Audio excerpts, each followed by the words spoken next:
What you doing? I'm the AC, and this is another Otaku News Reviews, and this time I will be talking about the highly anticipated, the record-breaking Demon Slayer Kimetsu no Yaiba Mugen Train, or Infinity Train, which I didn't realize that was the English title till now. It released in Japan in October 16, 2020, but it finally came to North America where I could watch it in April 23rd, 2021. Woo! Like I said, it was highly anticipated. I was so looking forward to it. Finally got to. Anyways, it's of course based off the manga by Koyoharu Gotobe, and it is a direct sequel to the first season of the anime. And I haven't read the manga, but from what I could tell and find, it comes from the 7th and 8th volumes of the manga. Now, it's kind of weird that it's a direct sequel to anime. Whenever you have these big anime films, they're usually their own standalone story. But what they do with this is kind of interesting. So, let me actually get into my actual review of this.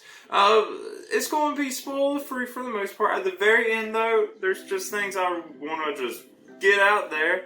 So, I'll give a big spoiler alert, but for now, for the most part, here's the spoiler-free stuff. So, the story of the film has Tanjiro and Nezuko Kamado, Inosuke Hashibira, and Zenitsu Agatsuma join up with the Flame Hashira, Kyojuro Rengoku on this train, a nice little train ride, where people have been disappearing.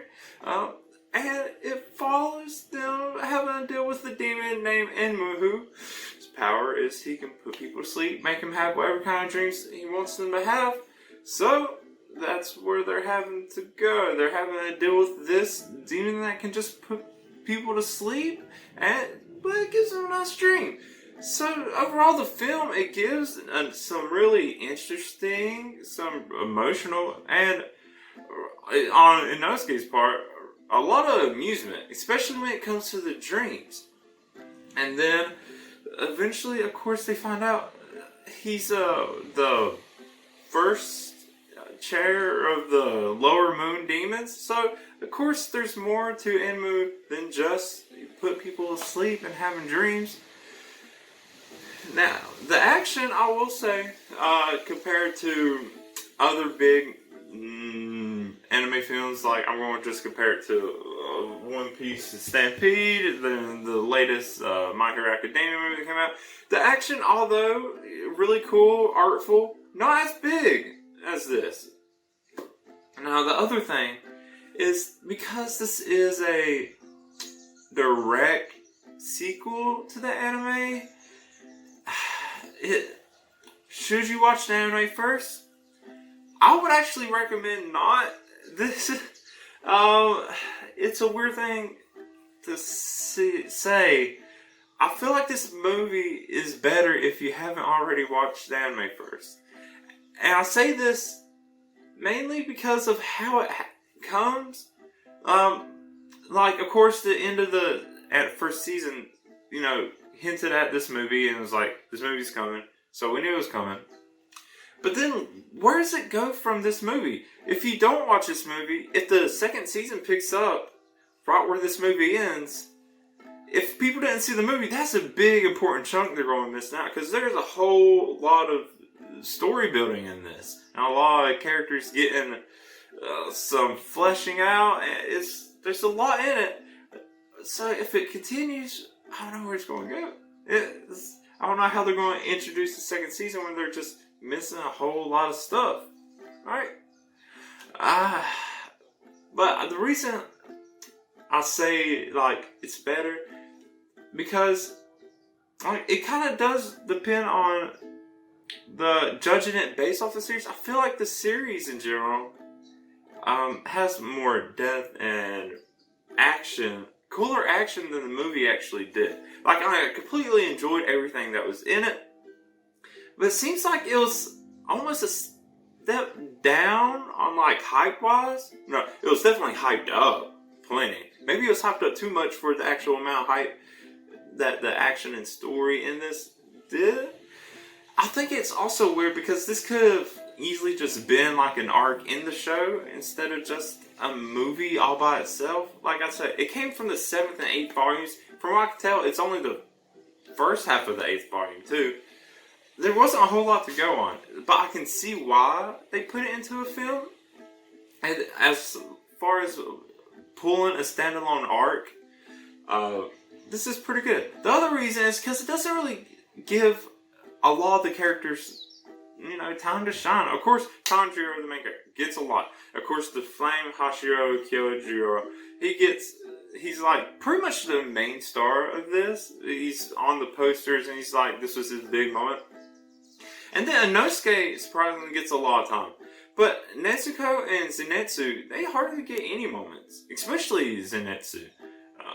And it's just it was lackluster compared to a lot of other films. And that's because it would make a lot more sense in the series than as a movie. So overall, even though it's really enjoyable, a lot of cool, interesting, and emotional stuff happens in this movie, when you're comparing it to other anime films, there's not that oomph that you'd be expecting for this big film. Especially one that's Broken Record, as big of a name as it has become. And also, if you look back, it wasn't expected to be this big of a hit when they originally started planning this. It was still supposed to be a new series, not as popular series. The series blew up a whole lot more than anyone expected. So I think they had their initial plan for this movie, and then things got way too popular too quick, and they just weren't able to be like, oh wait, how do we match the hype that's going on? But people still love it. Like I said, it's still a good movie. There's also just some, if you can look it up, there's controversy because it became so big, and because everyone else was so small time, whatever. They don't feel they were rightfully compensated because of how big a hit it was. And I don't blame them. They were like, oh, this is going to be some small movie project. Okay. And now they're like, holy crap, we could have made a lot more money. However. But yeah, that's my spoiler-free review. Definitely worth watching. If you're watching the anime series, definitely, it's probably a must-watch. You definitely have to watch it if you're going to continue on next season. But I would say, probably best watched if you never watched an anime. If you read the manga, it would probably be really interesting to see how they do the movie. But yeah, that's the spoiler-free stuff. Now to get the spoilers. Big spoiler. I really want to make sure you know there's spoilers, because what I'm about to say is going to reveal pretty much the whole movie. Okay, ready? I didn't like the ending. I don't like how it ended at all. Of course, if you watch the movie, which I hope you did, because you're about to hear a bunch of spoilers. Hopefully, you at least read the manga, if anything. So we know Akaza comes like the third chair of the upper ranked demons, and fights Kyojiro. Really cool. I thought it was going to be really cool. The fact that he lost in this kind of film, I hate it. It's terrible. It makes the whole thing. It's almost makes it seem, what was the point? And then of course Tanjiro throws his sword, and that gets second loss. And I was waiting for this whole big moment for everyone to finally jump in on this final battle and put him down. They finally get an upper demon. Even if Kyojiro would have died, still, at least it would have brought one down. But the fact that he still gets away and takes a sword with him and kills the Flame Hashira, it's like, what was the point? I was kind of upset, like that's how it goes. And this is why it doesn't make for a great film, and will work a lot better in the series. Because we're supposed to get really emotional over Kyojiro dying, but we haven't even really seen him that much. We haven't seen him do that much. In the movie, before his fight with Akaza, while he was still on the train, you only see like little quick bursts of his fighting, and it's cool, but we don't see his full action until Akaza, and then he still dies. He still wins according to Tanjiro. I still think he lost, but because the one a lot of is winner. It just really bothered me. I will say it redeemed itself a bit with how emotional, how they did it after his death, and they're explaining the fact that I'm getting chills thinking about it now. The fact that they're like not a single person on the 200 of all the 200 people on the train died. It's just to show like he still did his job. He still went and protected everyone, and like it just still shows how skilled he was and how strong he was. Even though he lost, yeah, he still did what he had to do.